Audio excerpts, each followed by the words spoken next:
Бүгін өзгөчө ушул Орто Азия элдеринде аял киши кичине жылмайып койсо, бул туура эмес кыз экенин ойлоп калат. Бул жапайы көчөдөгү эркектерге жылмайбаңыз, өзүңүздү күйөөңүзгө ар дайым жылмайып жакшы жагыңызды көрсөтүшүңүз керек.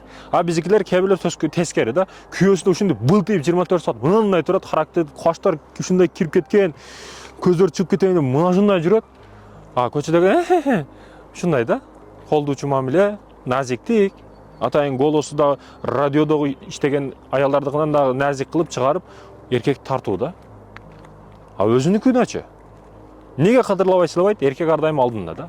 Алдындагыны баркы жок дейт го. Бул маселеде, урматтуу эже карындашым, эч качан кыянат кылбаңыз. Көчөлөрдө жакшы, күйөөңүзгө жакшы мамиле кылыңыз.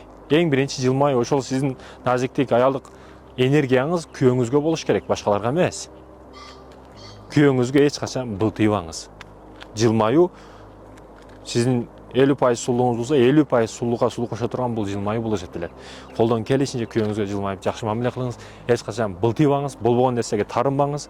Аялдыктын да чек арасы болот, назиктиктин чек арасы болот. Тарынам деле тоо чыгып албаңыз. Түшүп кетишиңиз мүмкүн.